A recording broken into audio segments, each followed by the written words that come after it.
this morning because I think the last few months is starting to catch up with me and just getting a little bit more snoozy. But I went over to Coffee Culture, I think it is, and got a 4-shot, which is quite exciting for a Wellingtonian. I was like, oh, we're buzzing.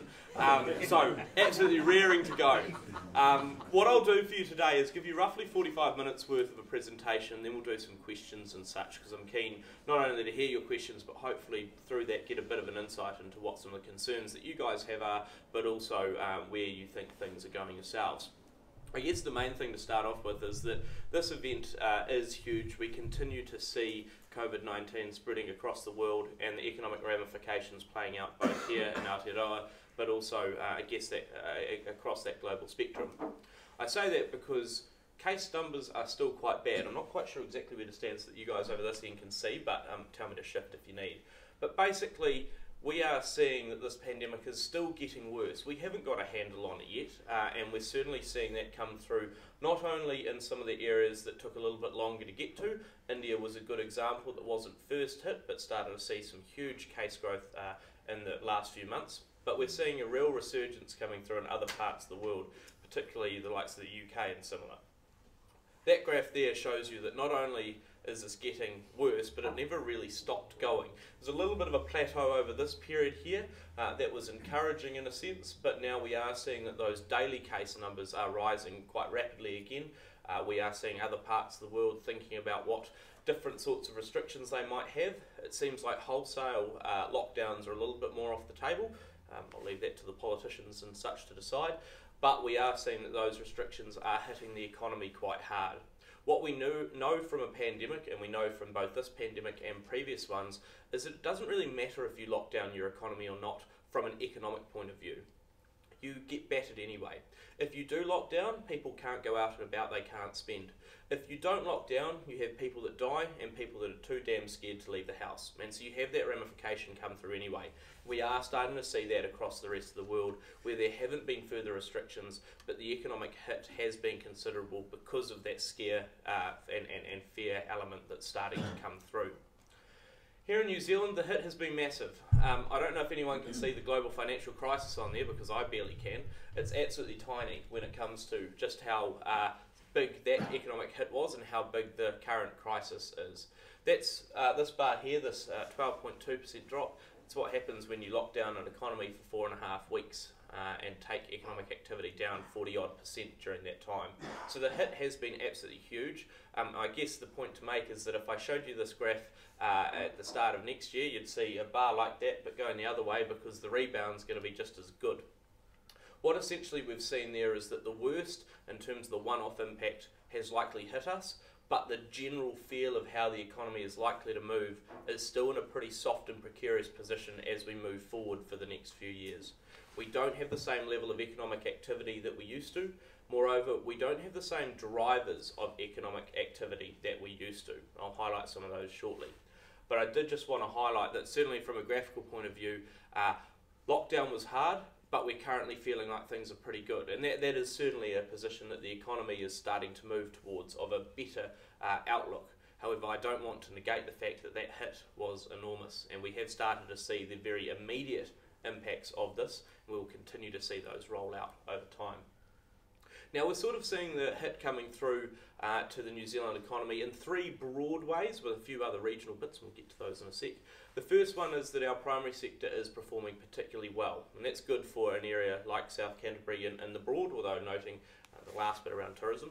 What we are seeing is that the world needs to eat, and we're able to provide a lot of that food and a lot of that primary sector activity. Our exports are continuing to move along, and that is supporting things. Important to note though that over the last few years that we've generally been seeing the primary sector get a bit more capital intensive, and so not taking on quite as many workers, and so that is sort of a limitation just in terms of, although the economy might be going all right, that doesn't necessarily mean that there's thousands and thousands and thousands of jobs to go in that sector. Construction, a little bit more balanced. The expectation at the moment, and certainly the reality, is that there's a slight softening in construction intentions, particularly in the residential, but even more so in the non-residential space. The non-residential space is basically businesses going, look, I don't really want to invest at the moment. I'm just a bit uncertain. I've run down all my cash reserves. It's a bit hard to get money from the bank. Even though it's cheap, it's a heck of a lot riskier, and so I might just hold off a bit more.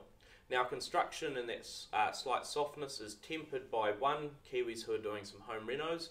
That always keeps builders happy. But two, the government has come forward with a lot of infrastructure spending. That shovel-ready project stuff is certainly going to help. However, when you hear shovel-ready, think shovel-ready plus 9 months, because that stuff never gets going quite as quickly. Is that me buzzing? No, that's their door. Oh, right, okay. Safe. I was going to say. The last one, of course, is tourism. The hit from that has been huge and is going to be continuing for a while yet. We've essentially lost anywhere between sort of $15 to $21 billion, depending on how exactly you want to measure tourism. And although we do have Kiwis who are not spending overseas, that overseas spend by Kiwis normally totals around $9 billion, and the maths for that is relatively clear. That 9 doesn't quite make 15 to 21. So the limitations on tourism are significant. Now, we are continuing to see domestic tourism hold up as much activity as possible, and that's very encouraging.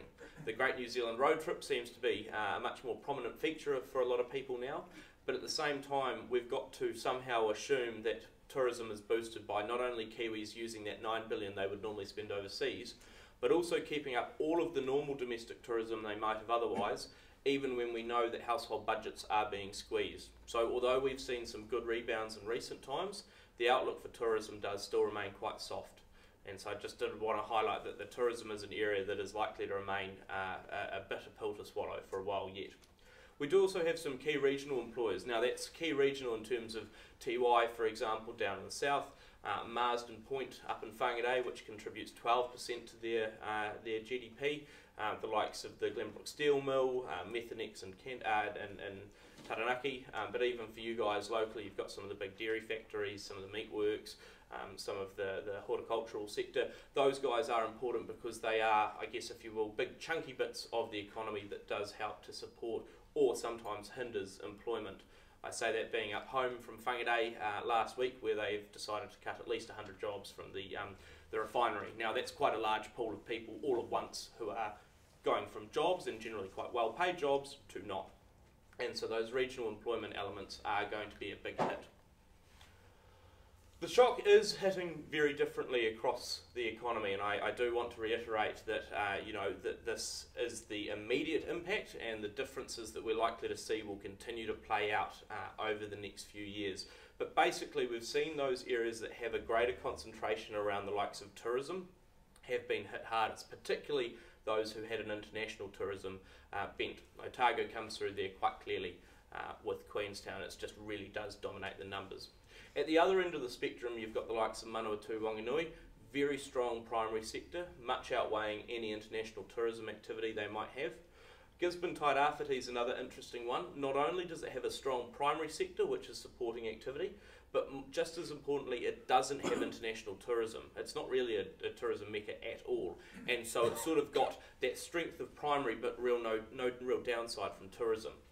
Now you can see Canterbury sitting there roughly in the middle, and a number of the other sort of areas that you might sometimes regard as having a bit more of an agri-primary focus. The Waikato is another one.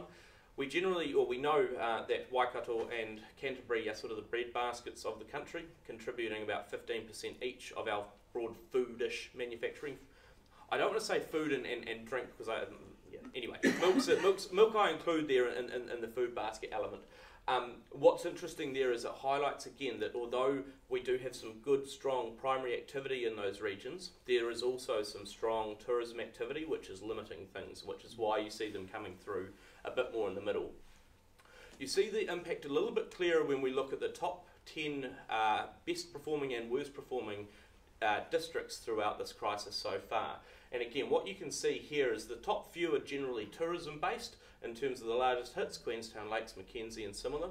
But you've also got a number of our urban centres coming through there in terms of the largest hits, and that's because they do often have a bit more of a base around retail, hospitality and similar, but also because if you're working from home, you're less likely to be working from home in that metro centre, you're more likely to be elsewhere. We'll highlight that in a little bit.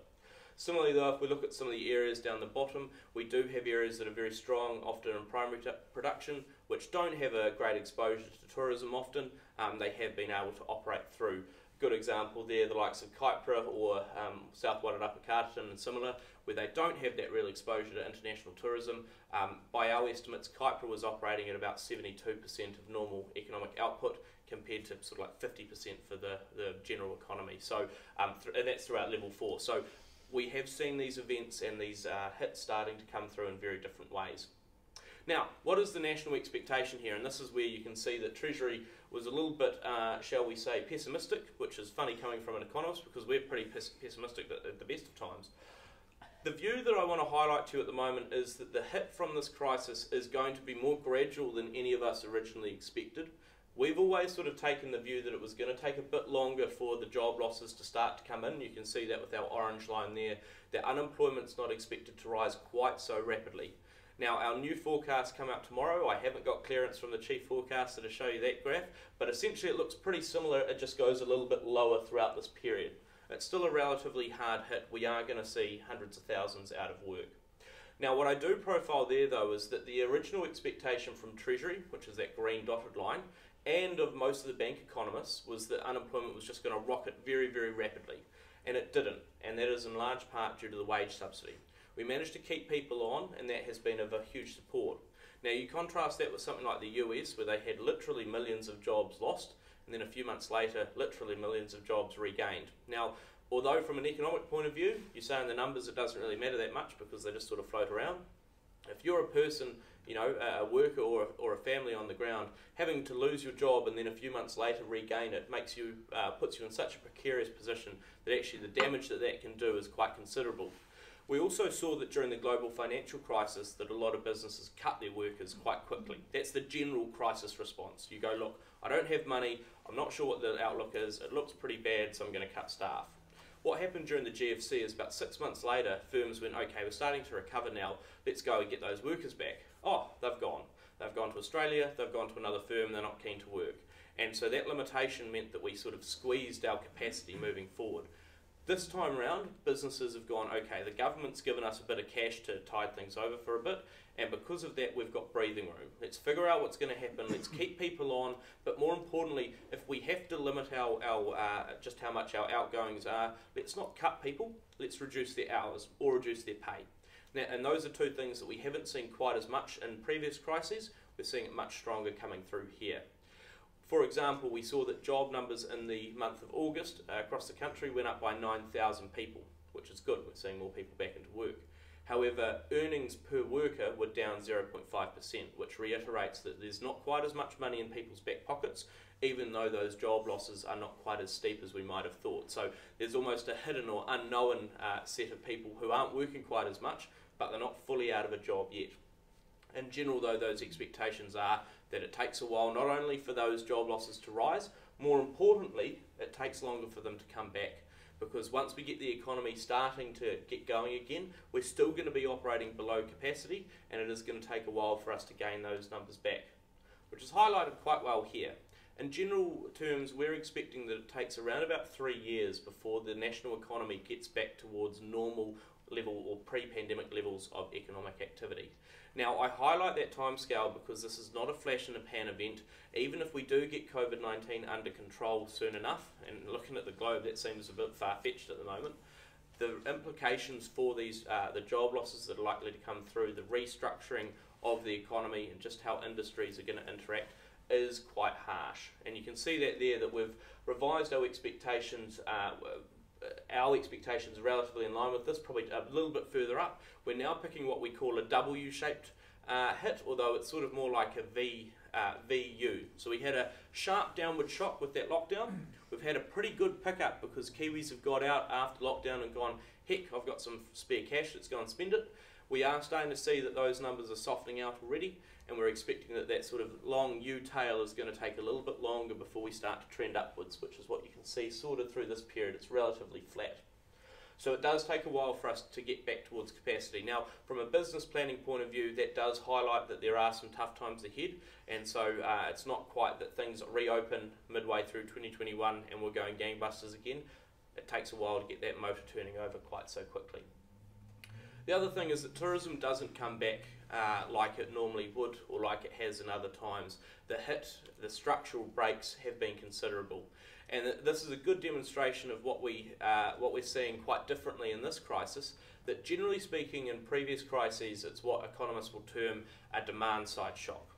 This crisis is both a demand and a supply side shock. And we haven't had a supply side shock since sort of the oil crisis of the 1970s or so, because we've had both that people don't want to spend as much, but even if they could, there's not as much on offer. Tourism's a good example, which is why I show this graph. Essentially what you're seeing there is that even if we could reopen the borders tomorrow and people could come back to New Zealand, they wouldn't come back quite as impressively as you might have expected. On one hand, there is a global recession. People don't have as much cash in their back pockets around the world, and coming to New Zealand has always been a little bit more expensive than going somewhere in Europe, for example. We're a little bit further removed from things, it just costs a bit more. So that will limit, in the first instance, just how many people are willing to come here. For example, China, which is one of the best earners that New Zealand's had for tourism activities, their consumer spending in country hasn't gotten above 2019 levels yet, and they locked down first in January. New Zealand locked down in April to May. We had our spending go above normal levels in July, 2 months or so afterwards. Very, very quick rebound. China hasn't been so impressive. So again, demand side shock says that there's not as much money going around, so there's not as much activity.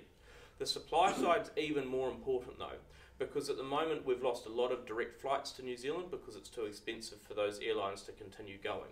Good example was Auckland to Seoul in South Korea. When we saw the South Korean numbers starting to boost up, we started to have a bit more of a direct route and really capitalise on that element. With COVID-19, those routes have been cut, and so that ability to come to New Zealand is just ever so much harder. Essentially, the thinking is that if it's a little bit more difficult, if you've got to do a few more layovers, it's going to be easier to find another place to go to that doesn't have those stopovers, that you don't have to worry about the kids crying and screaming in the departures lounge for hours on end. That thinking is going to change things. We'll do questions at the end if that's all right. No problem. But, so the expectation there is that even at the end of the period in 2024-25, we're going to see those numbers around about 1 million lower than we normally would. So the capacity hit there is considerable from a tourism point of view. The other one is that tourists are obviously short stay people, in and out a little bit more.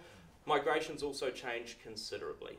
And it has actually roared, and then it really has whimpered. The first 3 months of the year had roughly 33,000 migrants come into New Zealand. That was a massive boost. It's going to put net migration up to possibly 90,000, which, considering the current government was elected in on a reducing migration pattern, a little bit funny in a sense to see where those numbers will go.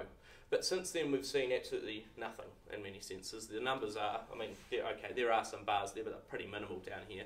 Only 800 net migrants for the June quarter. And so what that highlights is that we don't have as many people coming in. Now that's going to hit us in terms of the shortage of skills that we might have in different sectors. But just as importantly, one of the ways that New Zealand as an economy has grown over the last few years is we've just brought more people in. With more people here, there's more work to be done because there's, more people that need to buy their groceries, there's more groceries that need to be provided, there's more money to go around. So we've had more people, that has boosted growth, but the actual net impact has been very, very little. So net migration is going to change just how quickly we can get the New Zealand economy motor going again, in a sense. And again, it does have those implications for skills and similar. Now, I highlighted before that the wage subsidy has been particularly helpful to try and keep people in work. You'll note here that the construction sector's got 101% of its workers covered, possibly a few people that haven't registered properly with IRD at previous points. But in all seriousness, you can see just how considerable the support was here. Across the economy, there were 1.66 million workers who were supported at the height of the wage subsidy. It's an incredible amount of people. Now, in a sense, the orange bars are a little bit useless to look at because everyone could broadly, make a good case for getting the wage subsidy throughout that lockdown period. The blue bars, which is this extension, is a little bit more important to highlight. And you can see some of those areas, particularly those more tourism-based, who have had to get considerable support. You're talking 45% of the arts and recreation sector, accommodations over 40%. All of those groups are in a tough position, and it highlights that as we move forward, with this extension coming in when the big post-lockdown spend was coming through, highlights again just how tough it is going to be for some of those businesses. So I highlight that just to reiterate that the wage subsidy's done some impressive stuff, but it is not the be-all and end-all, and it's also quite expensive on an ongoing fashion, and so we do expect the government will pivot away from wage subsidies if we have further lockdowns to thinking a bit smarter about how we can pay out money. The wage subsidy has also ended, so we've seen that basically go. The start of the line was from a week ago, so shift that one further and you've got still very few people that are being supported as we move forward. What that highlights is that businesses are now standing on their own 2 feet, and for some that is going to be a struggle. What we're seeing and hearing at the moment from businesses is that they're not quite so keen to make big decisions now around employment. They're going to wait a little bit, see what conditions look like without the wage subsidy, see what they are once that once the post-lockdown surge has come off, as it is starting to. And for a lot of them, they're looking more at what their staffing levels need to be in 2021, so that they can make decisions around the Christmas period around what tough choices they're going to have to make for the new year. We have seen that job losses have increased, and I highlight from that earlier graph where you saw the massive plunge in economic activity. That is where we've already seen those job losses come through. So although the economy seems to be in a good position now, and it seems to be rolling again, there's 70,000 plus Kiwis who are out of work, who are on a government support benefit since lockdown. They are certainly not feeling like the economy is going particularly well. We had a first wave coming through during lockdown, and we've seen subsequent ones coming through. What is interesting is that the number of people on the COVID income relief payment, obviously quite large when it started, funnily enough, starting to drift away quite a lot now, because that's only a 12-week time limited benefit. Now that's a lot of people who have gone from $490 a week to $0 a week in terms of support. You haven't seen a massive rise in the number of job seeker support benefits, which is on one hand encouraging because it says that maybe they're able to get some other work, but the actual evidence shows that they're not going on to job seeker support, more likely because they're not particularly eligible for it. So it does highlight that there is going to be less money sloshing around in the economy. That is going to limit just how impressive any bounce back further is going to be. We have seen that some of the industries are growing, some are obviously contracting. If you look at the ones that are contracting, they are the ones that you'd expect to see. Accommodation and food services, transport, postal and warehousing is a good example of where the likes of warehousing might be going well, but there's a lot of flight attendants from Air New Zealand that have lost jobs, and so that is hitting quite hard. We're also seeing though that there are some good employers. Government, man, it's flying. If you want to become a public servant, now's the time it seems. We've seen a massive increase in those numbers. We're also seeing it come through for the likes of construction as well, because that sort of activity level has held up. The same with the likes of healthcare and social assistance. Very strong, stable work foundation for a lot of people. Is the largest economic sector in terms of employment across the country, and that is providing additional strength. Funnily enough, in a health crisis, the healthcare sector gets a bit bigger. Same thing though with agriculture, forestry and fishing. That primary sector is starting to keep moving in terms of job numbers, and that is supporting economic activity. Now, what I want to do at this point is for a few slides, I just want to highlight some of the changing trends we're seeing because of COVID-19. Now, some of them will be enduring, some of them may well be a bit more of a flash in the pan, but it's worthwhile highlighting them for the minute. The first one is that we are spending quite differently. Throughout lockdown, we all learnt a bit more how to cook at home. Now, I'm sure all you fine people will know how to cook. I don't. I wouldn't invite you over to dinner at any point because you wouldn't want to taste whatever burnt mess I'd managed to make in the kitchen.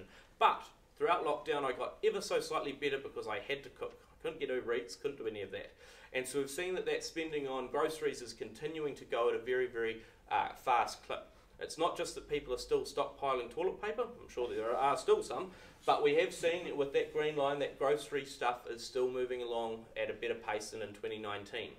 Now that comes at the expense of our food and beverage services in the orange there. People are not eating out quite as much. And that highlights, one, that people are keen to stick around home. There's probably an element there of it's a bit more comfortable. Two, it's that people are sort of thinking, well, I don't want to go out into big crowds all that much. There's just a bit of a subliminal view there. But the third one is that if you're a cash-strapped household, you're not going to go and eat out as much. You're going to try and bring those bills just a little bit lower by eating at home. And so we have seen those ones coming through there. Accommodation, we've seen that one get a little bit back towards normal, but still sitting relatively soft. I mean, considering it hasn't absolutely dropped its guts is always a good view, considering just how changeable the tourism situation is. The two things I'd highlight there is that one, the worst has not come for tourism yet, because we haven't had a summer month yet. So as we go into those summer periods, you will expect that the hit could well be 3 times as bad as it was during the winter months, because that's when the peak season is.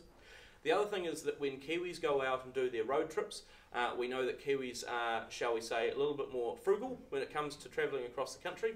Talking to people in the tourism sector, it seems like holiday homes and such and holiday parks are doing particularly well, but hotels and motels don't quite have the same strength yet, and that is just because people are looking for a slightly more low-cost option, it seems, on the whole. You can also see, though, in the blue, man, home and rec is doing well. Now, basically what that is 2 things. One, people who sat on the couch 4.5 weeks and said that couch sort of sucks, I need a new one. I'm going to go down to Harvey Norman because they're advertising on the front of the paper every few weeks. I'll go and get a new one. But secondly, they're going, you know how the hubby said that he was going to build that deck? He hasn't built that deck, now's a good time to do it. We're seeing a lot more home renovations coming through. The property market is staying in a good position, and that is meaning that people are keen to do a bit more home renovation. That spending is staying at a very, very high level. What we've essentially seen is that the cash that Kiwis would normally spend on overseas holidays have gone into 3 areas. The first one is domestic tourism. Well, that's not too unsurprising, you know, it's just a substitution. We've also seen it go into this home reno space, but we've also seen it go into cars. Now, cars went quite well for a bit because people went, well, I've got a fair bit of cash.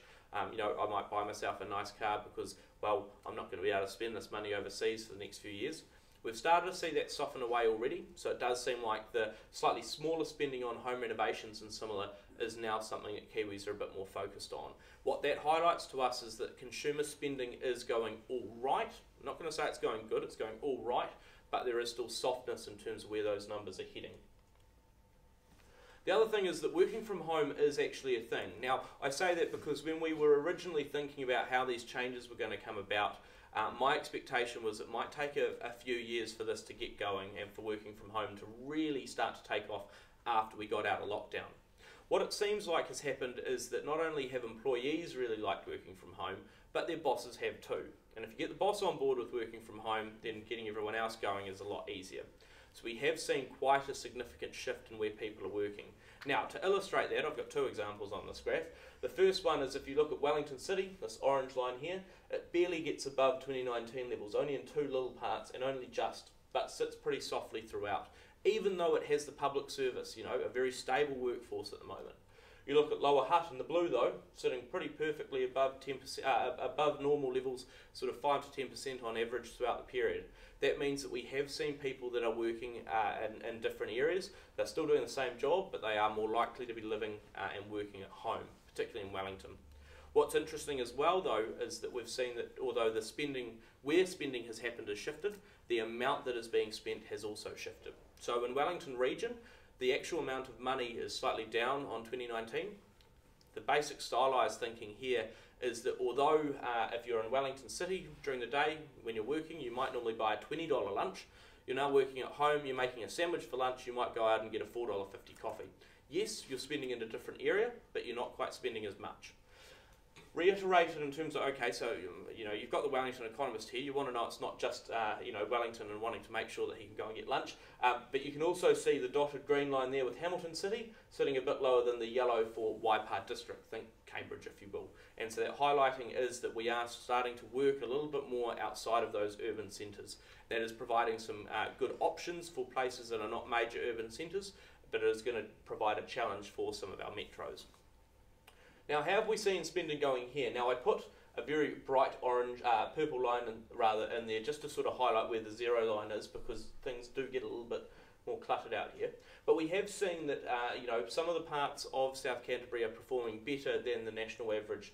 Timaru remaining above that line in terms of where the blue for New Zealand is. That's certainly supporting activity. Waimate also providing a relatively strong boost in terms of activity remaining as strong as could be throughout. Mackenzie, of course, not surprising, it's sort of been a bit of a jump. One, that's a small area problem, just in terms of the spending bouncing around a bit more. But also, what is probably more interesting, is if you want to draw a bit of a straight line, you can see that all of this is on a slight decline at the moment. and that is just highlighting that we've had this massive hit during lockdown, we've had a period where things have been a bit better, but we are starting to see spending activity come off the boil a bit. That's not a story for South Canterbury, that's a wider New Zealand story. There's just not as much cash to go around, people have done their big splurge, they're now sitting back thinking a bit more cautiously and going, what are the next few months, the next few years going to bring? Maybe I'll keep a little bit more in reserve because I probably don't have as much either. That's quite clearly shown as well in terms of we haven't actually built through the whole of spending that we have amassed throughout lockdown. So you can see there that, if you will, there's a bit of a straight line throughout the most of these bars, which is good, but it means that we haven't spent through all of this gap over here. So there's a lot of money that businesses didn't collect throughout lockdown and through alert levels 3 and 2, and then with the resurgence as well coming through in August, there's a bit of a dip. We expect to get the September numbers in the next week or so, and they'll probably show a pretty similar sort of line. And so the reason I highlight that is because although we did have a good month in July, we have had more money that's starting to be spent out. If you're a business, you're likely still down, you've still got, you've paid out a lot of your reserves that you would normally keep, and so things are just ever so slightly tougher. And I highlight that because people do seem to come up to me and say, hey, you're pretty doom and gloom on the economy, it seems to be going all right. And it's sort of like, well, yeah, it's fine compared to April because that was an awful month. Compared to normal though, there's still a lot of challenges. We've also seen in South Canterbury that the number of people on support has risen. This highlights again that there are a number of real people out there who are doing it tough, even though we are starting to regain economic momentum.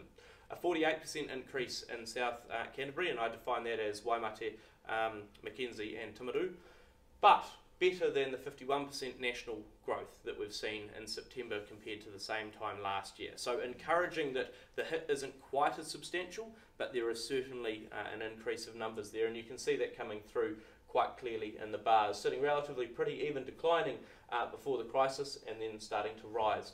The other thing you'll note again is that gap in the blue, so smaller number of people on COVID income relief payments. For each of those, there's $490 less that those people have each week. So it just reiterates that not everyone is doing quite so well in this economy. There are definitely pockets there. We know that generally across New Zealand that Māori, young people and women are more likely to be affected, and so that also means that when we're designing support and encouragement to try and get additional work going, we do have to recognise where those likely workers are going to come from and how we best structure support. It is interesting though to see that people are still sticking around in the area. Just to highlight it, you know, people always sort of say, oh, is there a risk that people are going away or that people aren't sticking around? Data usage in South Canterbury seems to be holding up pretty well with some of the data that we've got. You see that massive spike in April. That's when everyone sat at home and decided Netflix was quite cool to stream, you know, 24/7. Since then, we've seen it broadly move back into a normal position. South Canterbury's data activity is up 20%.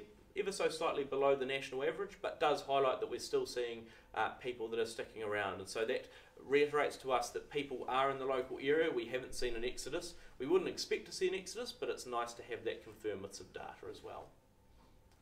Right, the last one, and this is the bit that I think, you know, is actually quite important for South Canterbury, is that, like I said before, our exports are moving ahead at a good pace.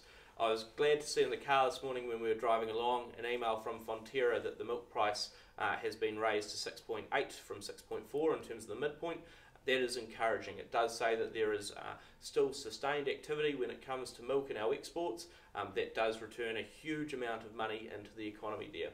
You can see in the blue here that dairy is holding up, a little bit softer in the latest month-to-date stuff we've got for September, but overall still sitting around about 7% up for the first 6 to 7 months of the year. Again, encouraging just in terms of how much economic activity has been moving through. Fruit has been doing really well. If you're a kiwi fruit provider, you're doing really well. And the reason I highlight those two things is because it's a classic demand shift, I guess, where for kiwi fruit, everyone's going across the world. This is going, look, I want some more vitamin C. I want to keep my levels of protection up. I want to boost that immune system. What's something high in vitamin C? Oh, the Kiwis have got kiwi fruit coming out their ears. Let's buy some of that. So it's been a bumper crop. Milk's also actually done particularly well given it's a staple commodity. We've seen in China, for example, that demand has held up particularly well. Now that's interesting on two fronts. The first one is, like I said earlier, Chinese consumer spending has actually been a lot softer than we might have imagined, and so seeing our dairy activity bolstered and continued growing at a fast clip has been reassuring, because it says that our activities, our products are still very much in demand. But increasingly we've also seen that some of those demand shifts have happened there as well. We've had some lawmakers and doctors in China who have said, hey, if you drink 300 mils of milk a day, you'll boost your immune system, that'll do you real well. That is again supporting people to go, look, I've found some kiwi milk powder, let's give that a crack because everyone tells me it's good for me. Now I give you those two stories because meat is a slightly different one. You can see that meat is ever so slightly up in terms of our exports at the moment, but we are having to change how we trade quite significantly. Across the world, there's only around about 50% of normal restaurant bookings. And given that normally we send a lot of our meat, our premium cuts of meat over to restaurants, we're not able to do that quite as much anymore. So we are seeing, in terms of our export market, a much more of a pivot towards that at-home and grocery option. Similar sort of thing for wine. Instead of selling sort of medium to high-end bottles of wine into restaurants, we're trying now to pivot that more towards medium to low-end bottles of wine to get into households so that we can get that cash coming through still, because people are changing the way that they are shopping and demanding things overseas. That's coming through quite clearly in the meat sector. So a bit of softness there. We're also seeing, of course, that our food and New Zealand has a very strong international reputation anyway, and so people are still quite keen to demand. In total, our goods trade is ever so slightly, you can't even see a bar there, I think it's up 0.1% on the latest numbers that we have. But you can see also that the non-food manufactured activity has been bouncing around a lot more. Had a pretty hard time throughout lockdown because, well, they weren't an essential service, so they got locked out. Have come back better in the last few months and a bit more softness through here. Now, I highlight that because we expected in the immediate aftermath of lockdown starting that non-food manufacturing was going to soften quite considerably, because across the world there was going to be, a recession, there wasn't going to be as much activity. Those supply shocks that I talked about earlier, though, are coming to hit here as well, and that we're hearing across the world that there are sometimes some real issues around manufacturing activity in other parts of the world. New Zealand still able to operate is sometimes being able to fill some of those gaps. I highlight that because the reverse is sometimes true, that if you have a very specific toy for a kid or something for Christmas, you might want to try and lock that in earlier than normal, because we are starting to hear some elements of our imports not being quite as strong. Now that's a lot of the time because businesses aren't investing, but increasingly we are hearing some issues around supply of products into New Zealand. Very, very niche stuff often, but that is going to limit some of the potential that we have. It does give opportunities though for some of our local manufacturers to pivot towards some of those niche products. Now, I'm not saying that New Zealand's going to have 5 car manufacturers in a year's time. What I'm saying is that some of those very niche things, plastic moulding and similar, are likely to have a little bit more activity because they're able to quickly pivot to some of these areas. But that trade activity is currently in a good position. However, if you remember the first graph I showed you of the rising case numbers, the global economy is still a little bit wrecked and is getting only more wrecked at the moment. The risk is that although New Zealand might be doing all right in terms of our economic activity and our ability to rebound, the rest of the world remains in a state of chaos, and the percolations, I guess, of that economic hit globally are going to be continuing for quite some time. In short, New Zealand's a lifeboat floating amongst a bit of a sea of pandemic. And so the risk there is that although we rebuild our momentum, if the globe doesn't come back as strongly as quickly, we're still going to be hit by that over time because of our very focused export market and how small we are in the grand scheme of things. So, with hopefully not too much doom and gloom, that's me for the minute, but do want to highlight that, look, we have seen an incredible economic hit. We've also seen an incredible economic rebound. The question moving forward is whether or not we continue to see that rebound move through, or if we do start to see that softness emerging. Christmas is a key bellwether of activity. If we see things going well, then we would likely to see 2021 start off in a better position than we might have expected. However, if Christmas and summer is hard, then you may well see 2021 still a relatively tough year for a number of people. Very happy to take your questions. Don't all yak at once. So I was going to ask earlier, you had your tourism slides up there and saying that it was going to be depressed for quite a significant period of time, due to it harder to get to New Zealand than other tourism markets. Is there any credence to the thinking that New Zealand tourism may actually be more attractive in the medium term because we're seen as a safer place to visit due to the way that we've gone through COVID compared to other tourism destinations, so that could actually help us? Possibly, although, so you've got that as an upside risk, if you will. I'd still think, though, that the amount of money that you'll need to get to New Zealand, particularly if you have to still pay $3K to come in for quarantine. Now, I get that eventually we might open the borders, but I think once that happens, one, there are quite a few people that are going to be too cash-strapped to come in here, but two, I think the risk, and this is one that we haven't been able to quantify fully yet, is what are those routes going to be like in terms of getting to New Zealand, because the direct route or not is going to be quite a limitation on us. We've already seen Air New Zealand park up all of their long-term guys up until mid to end next year, so I think that limitation is probably likely to offset any better performance, because even if everyone's like, hell yeah, let's come to New Zealand because it is safe, if it's too damn hard to do it, people are not. So that's probably the balancing position I'd say. Good one. But how's the retail sector performed in terms of online shopping? Has that percentage altered over lockdown? Well, certainly over lockdown it soared a bit more. It has obviously come back from that. It is holding in a high position though. By our estimates, we've already seen a shift, I guess, in retail spending towards online, right, over the previous few years. This could have advanced it by anywhere by 6 years sort of into the future in terms of how fast it's moved. That's providing some issues around our actual capability to look after it, in terms of anyone that tries to buy anything or ship things to family around Christmas time knows how chock-a-block it is.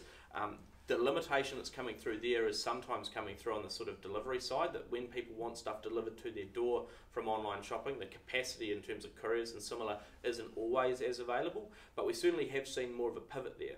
What's probably interesting as well is just how many businesses were and or weren't prepared for online shopping of some degree. Now, there's a lot of businesses that have already been moving that way and they're ready to go. What was quite evident during COVID though is how many weren't quite as prepared, and so if we did have another period of alert level 3 at any point, that restriction on them actually able to do business is quite significant.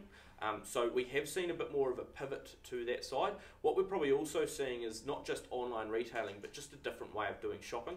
We've seen a number of supermarkets, for example, wanting to set up dark sites and similar. So the change in how people are shopping is quite significant, but there is sort of a capacity limitation around getting stuff out to people. Now, the reason I highlight that is because it might be that we eventually need to reconsider what a delivery service looks like. Is it quite so point to point, get it from the supermarket to my front door, or is it something like it actually comes to a local community hub? We saw that even prior to the crisis that a lot of people were changing their delivery options so that you could pick it up from, I think it was like Z stations or countdowns or whatever. So if we do have a bit more of that community hub thinking where people go to those areas to pick things up sort of en masse, then I think there's an opportunity there. But certainly retailing has shifted towards that online option. Particularly, you saw the data usage numbers. People are also quite keen to look at things online and purchase them because they don't have to go in store, they don't have to risk contamination, they don't have to do all of those sort of in-person things. So there definitely has been a shift in the online retailing.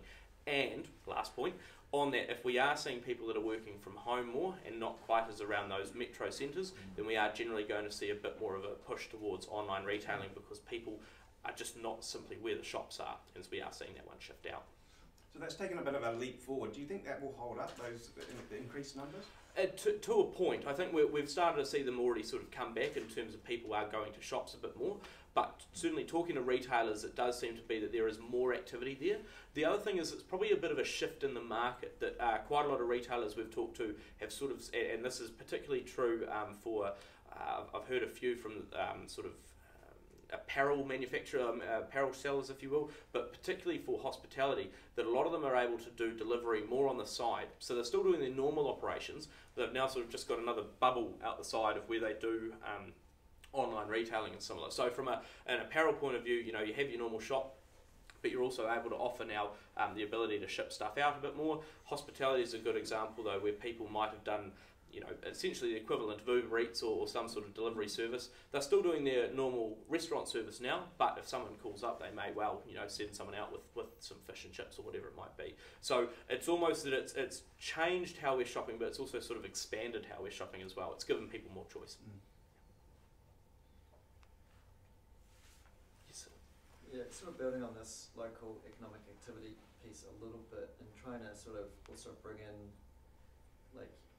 heavy emphasis on GDP as a metric. Wondering if this sort of crisis is an an opportunity for us to be a bit more expansive in some of the metrics we use to more well-being metrics, especially around sort of healthy economic activity and healthy local economic activity, healthier for the environment, healthier for people.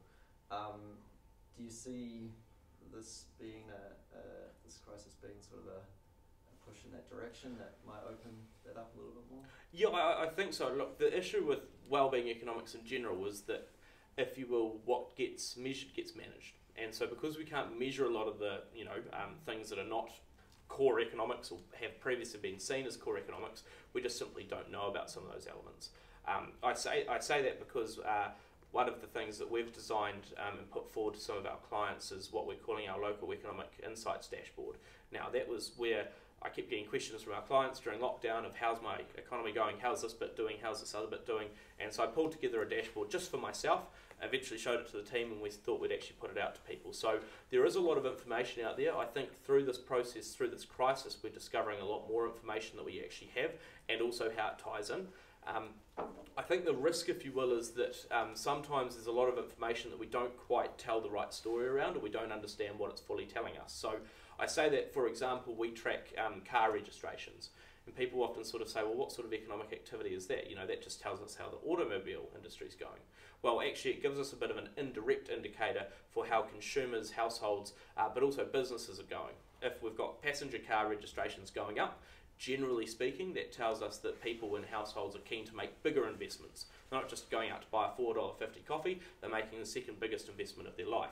Same thing with business confidence. If we're seeing the likes of commercial vehicle registrations going up, it generally implies that people and businesses are keener to make some sort of investment again because there's more activity going. So we do need to measure things better. I think the struggle as well is that sometimes we measure a lot of things that are good outputs but not necessarily outcomes.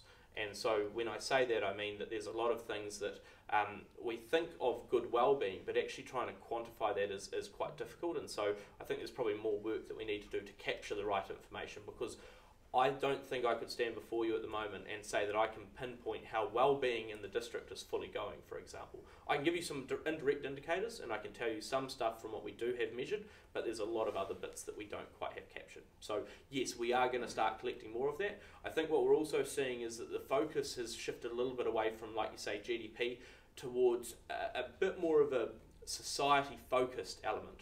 I say that because you will have noticed I didn't dwell too much on GDP in that presentation. A lot more, there were a number of job numbers I tried to push forward. Now, jobs are not the only thing in an economy, but if you're talking about jobs, you're talking about real people rather than some made-up GDP number. And that gets us a little bit closer to what the outcomes might be for real people on the ground.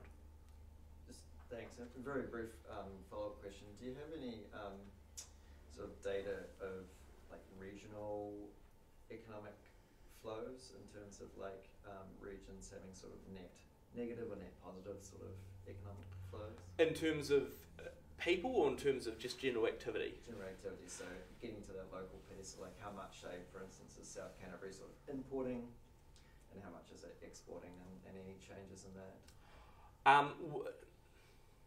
Not at the moment, but we are doing a bit more work on that, in the sense that the imports are always hard in terms of what is being brought in, both in terms of labour and skills and otherwise. We're trying to do a bit more work around sort of the export angle, and I mean specific exports there rather than sort of exporting in a more general term. But it does highlight again that we often, I mean, I can't even tell you, and neither can the stats department, how many people come into, say, Timaru from another area outside of the district. So we don't even sure about internal migration flows. So without that information, we're on a hiding to nothing to be able to understand the wider economic implications in the flows. So no, but I'd like to. Brad, can I ask about the tourism and the commercial accommodation stats that used to be available, and now the new modelling that is available? How robust do you think that is when we see tourism being an absolutely key industry that's hit by this crisis? Are we getting the data that we need? Well, we're certainly getting more of it, in the sense that during the crisis we had nothing. So I mean, that complete gap of data has been unhelpful, is the politest way I'll put it. and so that is difficult when we used to have the commercial accommodation monitor. Just make sure everyone else in the room is aware of that. We used to have some data that ended September last year, was the last set of information, and we got the first stuff, I think, from Fresh Info for July. So there is a pretty big gap in terms of we weren't 100% sure what's happening. I guess what we're getting at the moment is better than nothing, and we'll take it. However, I think there's still that glaring gap of some of the more peer-to-peer elements, Airbnb and similar, that aren't as well captured. Now that gets quite important in some very niche areas. The far north, and I say this because I was up there talking to their council last week, they tell me that they could well have 20% of their accommodation that's caught up in Airbnb, and they have no idea about it. It's not covered, it's not surveyed, it's sort of very blind to that stuff. So we've got more information, and from a data and economics point of view, I'll take any information over no information. We do, I think, have to be realistic, though, that there are going to be gaps in that data and that it only tells a certain story. The other concern, I guess, at the moment is that those managed isolation and quarantine facilities do change just how the settings are. Now, you can exclude them or include them in the data, that's fine. It's more just thinking around what is that capacity likely to be going forward, and at what point might those streams come online. What does that mean for our events industry in terms of when they think about capacity and holding conferences? I think what we are starting to see, though, is that tourism focus is quite clear in terms of people realising that it is a big industry. Yes, it's been hit, but it will come back. Sure, it might not come back to the same degree, but 3 million people coming into New Zealand is still a pretty good number at 2025. It's a lot more people than we had, at the moment. So I don't think we've got the full information yet. I think there's still more work that could be done. What's probably the interesting flip is that in previous times we've focused a lot more on international travellers. We've been pretty blind to domestic activity. In fact, the last time we did it was a domestic traveller survey was back in 2012. I mean, it's almost a decade ago. That focus, I think, is now coming a lot more on those domestic travellers, how much they spend, what do they spend on, what sort of services and activities are they looking for, because that is often quite different from international tourism. So I think the focus going forward from a tourism data point of view will be trying to answer some of those questions and pivoting a little bit, I'm not going to say away from international, but just a bit more balanced, recognising that for the minute, domestic travellers remain quite an important part of the picture. Yes, then yes. What's your interpretation going forward, especially for primary industries finding staff? Because we're hearing more and more fruit pickers, that sort of seasonal staff, but even other workers, they're not coming to the fore, and that's going to hold back that whole sector. Yep, absolutely. I mean, I always say that we should take the fruit, all the media stories around fruit picking with a little bit of a grain of salt, in the sense that those graphs I showed you earlier of a pretty bumper crop seem to get picked, even though we continue to hear that there were issues with fruit picking. So I'm not saying that it was an optimum number of pickers, but it does highlight that actually we were able to pick the damn thing. So in some ways needs must, and we do find ways around it. At the same time, we don't have enough skilled workers coming into the country. Well, we don't have any. I think the challenge will remain that, one, we will have a bit of a gap in terms of skills, at least for the next few years, because although we have a number of Kiwis who are available for work, you can't just slot them in like that. It's not quite so quick. They do have to build up a little bit more skills, and so that will take a few years. The challenge as well is that the government has made some interesting changes in terms of how it is thinking about sort of migration and skill settings. A few months back I was in Ashburton and they sort of asked a similar question in terms of, where might we find workers? And I said, well, they're not going to come in over the border. The government's made that pretty clear. The government now seeming to make it clear that they're keener to bring some people over the border. Now, the challenge at the moment is we're not sure who. Is it going to be that it's an Avatar worker or a Emirates Team New Zealand, racer, or is it going to be something, possibly slightly more useful in the sense that people coming in and being able to do some of that skilled work in the primary sector? I don't think we've got the full answer there, but my feeling is that even if we do get more skilled workers brought into the country to fill some of those gaps, it's not going to be enough to do the entire thing. So we are going to have to work on how we not only convince Kiwis who are out of work to do that work, but also get them the right skills, because again, even if you could pour them all into the fruit picking, there are going to be some roles that are a little bit more specialised that do require a bit more time to get through. But I think that those skills gaps are going to be more acute probably the next 2 years. Which is not a great answer for you, because it doesn't sort of say, yeah, no, it's fine, we'll figure it out. It is likely that we're sort of just going to have to manage through it, because the feeling throughout the political field and certainly out in the community is that although there will be these skills issues which will bite, the risk of bringing COVID-19 back in is sort of not worth it on balance. So, We're just following on from that same question is, do you monitor, like we talked about, people are out of work, but what their hourly rate is, you know, the living wage, and there was someone talking the other day that they couldn't get the Samoans to pick all their strawberries, so the strawberry prices will rise, but it makes you wonder what were they actually paying these people, and I think, you know, that's what we're sort of talking about really, is bringing in people to pay the low wage because you can. Yeah. Do you monitor that at all? Yeah, we definitely do monitor wages. It's interesting because there are tensions on both sides, in the sense that on one hand we've seen that the minimum wage going up in recent years does mean that the gap between the minimum wage and the median wage is one of the smallest in the developed world. So, you know, people on the lowest wage are actually a lot closer in a scary sense to those on an average wage. Now, that means that there are limitations that bringing on further wage increases risks that people might not be in so much work, in terms of if a business is struggling and if they don't have the ability to pay, then a raise in the minimum wage or similar might see them cut away staff. On the flip side of that, when we look at fruit, for example, we'll use that as the example because it's you know, been across the media, that is an industry that is making good money. We've seen that at the moment, and that they need people to do work. It's not like they don't have work to do, it's they've got quite a bit of work to do and they need staff to do it. And it would certainly be one of those areas that you'd expect if they paid a bit more, and certainly based on their returns, it looks like they should, in general, be able to pay a bit more. They may well attract some people in. So I think there is scope for that in terms of changing it. I guess from a business perspective, right, the decision you've got to make is that either you don't pay people more and you don't have enough pickers and then you don't make as much money, or, you know, actually is it more worthwhile to pay a bit more but you have a lot more pickers, so you pick a lot more fruit and you sell a lot more fruit and you make a bit more money. On balance, that second option is probably more attractive. Some employers might not want to say that quite so clearly, but the general expectation, given where fruit, for example, is, seems to be that it's worthwhile to bring on some more workers. But it is a balancing act, and I think that is going to be quite different sort of business to business and sector by sector. The other thing that you're not necessarily considering in that sort of summary, I think, is New Zealanders generally don't want to do that sort of work. They can't be bothered. There was a business in Hamilton during level 4 lockdown, couldn't get access to RSE workers that they normally would have, so advertised in the paper thinking they'd be flooded with Kiwis wanting to get some income, and they had something like 30 positions, and they got 2 inquiries from University of Otago students who were home in Hamilton that couldn't get back to Dunedin to study, and they said, we're happy to do the work. And the other side of that is the orchard owners. I've got a bit of involvement in this industry. They don't want to employ New Zealanders either because the Pacific Islanders are harder workers. They do better work. They are sensational employees. Yeah.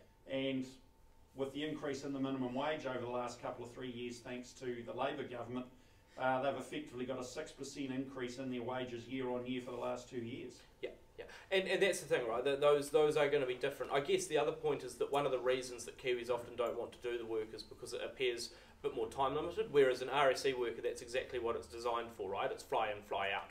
Whereas for a lot of, you know, let's say, you know, stylised example, you're a beneficiary in Taranaki. You know, do you want to go and spend a few months over in the Bay of Plenty picking fruit, and then sort of maybe you don't have the rest to do for the rest of the year, or actually is it easy to just stick around at home, you know, on the benefit? Now, for a lot of people, there's an argument that it might just be worth sticking around. I'm not making any judgments on whether or not that's the right call, but you're absolutely right that we haven't, through a multitude of reasons, been able to get Kiwis to do the work, and sometimes there's not a want to get Kiwis to do the work. I think probably the challenge is going to be that we don't have RSE workers coming in. That's the reality of the matter. So either businesses have to change the way they do operations, or they've got to stick with not having workers come in. There's you know, only, I guess, so much that we can complain about not having workers come in. And look, I'll happily have a beer with anyone that wants to complain about them. I'll complain about them too. But we can only moan for so long before we realise that we have to make a change, because we are sort of hitting that immovable object a little bit. So I absolutely agree, but we're going to have to find a way through it, because there's no, you know, silver bullet saviour that seems to be coming down the line. So, just back on those wages things, the median wage is going to be reviewed next month. Do you think it will increase, or? Depending on Saturday's result, which appears relatively clear-cut if the polls are anything to go by, I mean, the expectation, in fact, I think the manifesto commitment from the Labour Party is to continue raising the minimum wage.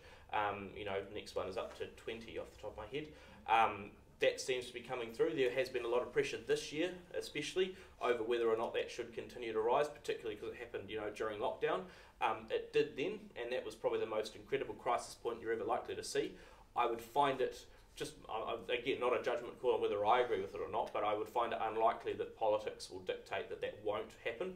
It's been pretty clearly signalled by the government of the day, and they seem to be pretty keen to get on with it. Again, though, the challenge does mean that when you saw, you know, on those earlier slides, that unemployment will continue to rise, but then not fall away quite as quickly. The risk is if the minimum wage continues to rise, and that gap between the minimum and the median is still quite close, the challenge for businesses is going to be that, well, for a lot of them, you might not take on more staff, or you might cut staff, because that cost is going to be, you know, a larger proportion of what you've got coming in. So I think we do have to be careful with that minimum wage.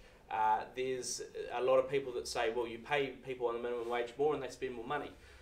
That's true if they've got a job. If they don't have a job, you know, if those wages are too much of a pressure on people, then the risk is they don't actually employ as many people, and that money doesn't circulate back into the economy. I would like to see, so they have to statutorily have to do a review each year, which has to encompass all of these different issues. I'd like to see a slightly more nuanced argument than the government said we must do it this year. I think we do actually have to have a better discussion, particularly with businesses, over, if we do this, how much of a challenge is it going to be? Because we did see that, and we've already highlighted that pay rates and hours worked have gone down. The risk is that that sort of trend continues, and if so, we won't get the economic momentum regained quite as much. So yeah, we need to look at that one. Cool. So in the median wage, do you know when in November they announce that, or do they give you a heads up kind of thing? Not normally. If you're really lucky, they'll call you in for consultation. They normally consult with Business New Zealand and the Council of Trade Unions. The last minimum wage review was the first time that MB, the Ministry of Business, Innovation and Employment, has actually gone out wider and talked to a slightly wider group. Even then, I think there are only 15 different organisations. So it's not normally too well canvassed. I have no idea if it's going to be this year. I haven't heard anything. But generally, we just get told when it drops like everyone else. And so if we're asked, we'll give some well-informed opinions over that risk to business hiring and similar, but I'd expect that they will just drop it at some point in sort of November, December, and then comes active 1st of April, which is always a good April Fool's joke. Thank you. Brilliant. The spending trends where you were looking at what people were spending their money on, any thoughts about what that's going to go out to the future? I'd expect that supermarket trend will actually hold up relatively well. I mean, it's been a few months now. We haven't had, you know, throughout the post-lockdown sort of surge, we didn't have the risk of COVID. We went, 102 days without it. So in my mind, that wasn't something where people were still scared of the disease, if you will. And in any sense, we actually probably got complacent. And I'm a little bit hesitant to say that we're probably getting a bit too complacent now, but that's another story. So that supermarket trend does seem to be sticking around for a bit longer. That's both because people seem to be perfectly comfortable at home, and again, maybe they've learned how to cook, but just as importantly because there's not as much cash on hand, and so sort of being a bit more frugal is likely to continue. I think the accommodation stuff will also remain a bit softer. The home renovation and home recreation stuff, I'm less sure that trend will continue. I think it'll continue probably into next year, but you may well see it soften away then, because again, people don't have as much money, but increasingly they will have burnt through their savings that they made because of not going overseas and because they were locked down for 4.5 weeks. So once we've got through that great chunk of money that we actually saved up, I think you will start to see those spending numbers dip away a bit more. But in general, I mean, I think it's both where we're spending and what we're spending on is going to change. The retail online stuff is going to be a shift that I expect will continue to move forward. And I think for businesses, it's probably keeping your wits about you in terms of where are your clients now, where are they wanting to purchase from, and what are they looking to purchase? Because we have seen some evidence of shifts in terms of what trends and what preferences that consumers have. You know, sometimes there's not as much of a focus on premium products anymore because people are more cash strapped. at the same time, anything that's healthy or good for them is seemingly getting a bit more of a premium. So there's sort of pushes and pulls on that sense. And I think generally the buy local has been sort of a reasonably successful. Absolutely, yeah. We've seen a lot of money pumped in there. I guess the other challenge with that is going to be that sometimes we bought local because it was a good thing to do. Sometimes we bought local because you couldn't get stuff from elsewhere. And so once you see those international trade routes starting to move again and some of those supply chain issues work through, that's, and I don't have an answer here, but that's the question where you wonder, do we continue to buy local or do we start to switch more to those overseas products? So that'll be one to watch. One of the trends we've noticed here in South Canterbury is actually leading on from that, and that support of the buy local is the emergence of more farmers markets, and our farmers markets being more visited and more stalls. So we've gone from sort of about 8 to 10 stalls here to about 40 in Timaru. There's a new market started up in Temuka, Pleasant Point and Geraldine. So really popular sort of things. I think that's on the back of going through lockdown, things like food security, knowing where your food comes from, and as well as that buy local thing. And that's exactly right. It's that buy local, and it's also, you know, safe and secure and good for you and nutritious. All that stuff is so much more prevalent in a health crisis. I mean, look, the classic third form economics student at high school will tell you that their teacher gives an example about an increase in demand will always, you know, the classic example is that research comes out that shows eating an apple a day, you know, does actually keep the doctor away. That will shift people to eat more apples. It's just sort of your normal human preference is that you go towards that stuff that is going to do better for you. And so that's absolutely a trend that you would probably expect to stick around for a few years too, because people will be looking for that. More importantly, they'll be happy enough to pay a little bit more for something that they are looking to keep them healthier and look them, you know, keep them bulked up and such. Yeah, awesome. Thank you so much.